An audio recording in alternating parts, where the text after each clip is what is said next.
নমস্কার, পাকবিচিত্রায় সকলকে স্বাগত জানাই। আমি আজ আপনাদের ডিমের কারি করে দেখাবো। এটি যে কোনো সময় আপনারা বানিয়ে খেতে পারেন, ভাত, রুটি, পরোটা যে কোনো কিছুর সঙ্গে খেতে পারেন। আমার রেসিপিটি কেমন লাগলো আমার কমেন্ট বক্সে অবশ্যই কমেন্ট করে জানাবেন। আর এই ধরনের নতুন নতুন রেসিপি পেতে হলে আমার চ্যানেলটি সাবস্ক্রাইব করতে ভুলবেন না। আর নোটিফিকেশন পেতে হলে বেল আইকনটি অবশ্যই প্রেস করে দিবেন। পাশে থাকার জন্য ধন্যবাদ। আজ আমি আপনাদের একটি ভিন্ন স্বাদে ডিমের রেসিপি করে দেখাবো, ডিমের কারি। তার জন্য এখানে আমি 7টা ডিম নিয়েছি। ডিমটা আমি ভালো করে সিদ্ধ করে খোসা ছাড়িয়ে নিয়েছি। গুঁড়ো মশলার মধ্যে নিয়েছি 1 টেবিল চামচ জিরে গুঁড়ো, 1/2 টেবিল চামচ ধনে গুঁড়ো, 1/2 টেবিল চামচ হলুদ গুঁড়ো, 1 চামচের 1/2 চামচ কাশ্মীরি লঙ্কার গুঁড়ো, 1 চামচের 1 চামচ গরম মশলা গুঁড়ো। এখানে দুটো বড় পেঁয়াজ আমি কুচি করে কেটে নিয়েছি। একটা বড় টমেটো আমি ছোট ডুমো করে কেটে নিয়েছি। 1 টেবিল চামচ আদা পেস্ট, নুন নিয়েছি পরিমাণ মতো, 1 টেবিল চামচ রসুন পেস্ট, ছোট 4 চামচের 1 চামচ কাঁচা লঙ্কা পেস্ট, আর লাগছে ধনে পাতা।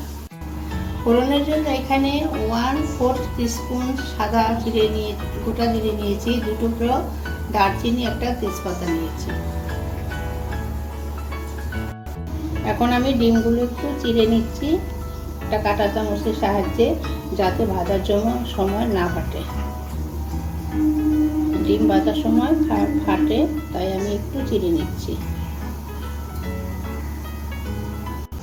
এখন আমি ডিমগুলো ভাজার জন্য নুন হলুদ মাখিয়ে নিচ্ছি। অল্প পরিমাণে নুন,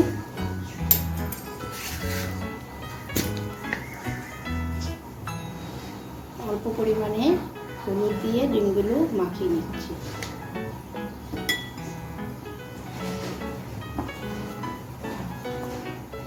ভালো করে দুপাশে ডিমগুলো আমি নুন হলুদ মাখিয়ে নিচ্ছি।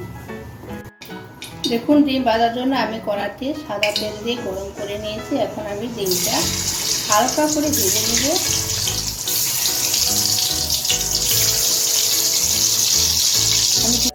দেখুন, আমি ডিম হালকা গোল্ডেন করে ভেজে নিয়েছি। আপনারা আপনাদের পছন্দ অনুযায়ী ভেজে নিতে পারেন।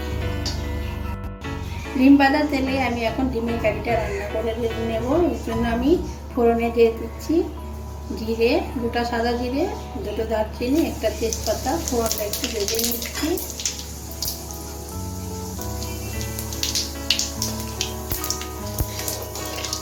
তিন সেকেন্ডের মতো ভেজে নিচ্ছি।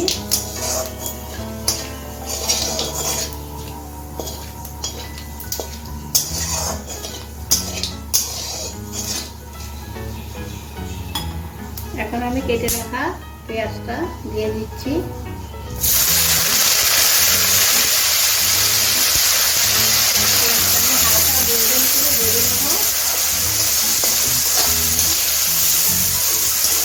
দেখুন, আমি পেঁয়াজটা হালকা গোল্ডেন করে ভেজে নিয়েছি। এখন আমি রসুন পেস্ট দিয়ে দিচ্ছি, লঙ্কা পেস্ট,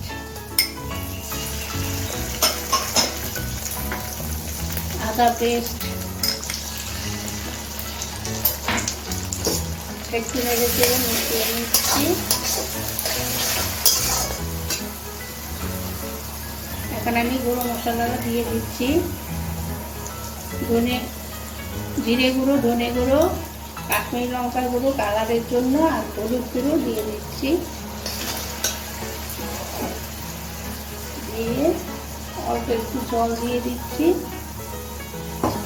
এখন আমি 2 থেকে 3 মিনিট মশলাটা ভালো করে কষিয়ে নেব।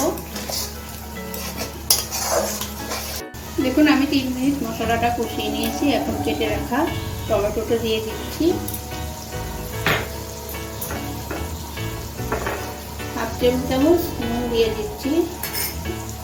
নুন দিয়ে টমেটোটা কষিয়ে নিলে টমেটোটা তাড়াতাড়ি নরম হয়ে যাবে। এখন আমি টমেটোটা যতক্ষণ গলে না যাচ্ছে বা নরম হয়ে না যাচ্ছে ততক্ষণ আমি কষিয়ে টমেটোটা নরম করে নিচ্ছি।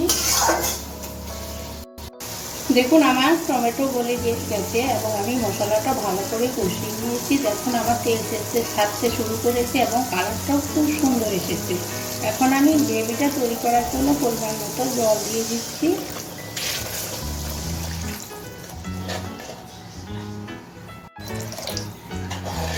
এখন গ্রেভিটা উঠতে দেব। গ্যাসটা হাইতে করে দিচ্ছি। দেখুন আমার গ্রেভিটা ফুটে উঠেছে। এখন আমি ভেজে রাখা ডিমগুলো দিয়ে দিচ্ছি। দিয়ে এখন 5 থেকে 6 মিনিট আমি গ্যাসটা হাইতে রেখে রান্না করে দিচ্ছি। দেখুন আমার রান্না প্রায় হয়ে এসছে। এখন আমি গরম মশলাগুলোটা দিয়ে দিচ্ছি, একটু মিশিয়ে নিচ্ছি।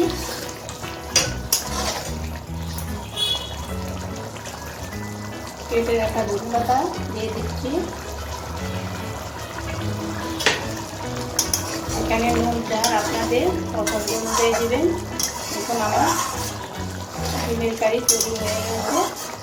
এখন আমি গ্যাস বন্ধ করে দিচ্ছি, দিয়ে নামিয়ে নিচ্ছি। দেখুন আমার ডিমের কারি তৈরি হয়ে গেছে। আমি যেভাবে রান্না করলাম আপনারা সেভাবে রান্না করে খাবেন, দেখবেন খুব ভালো লাগবে।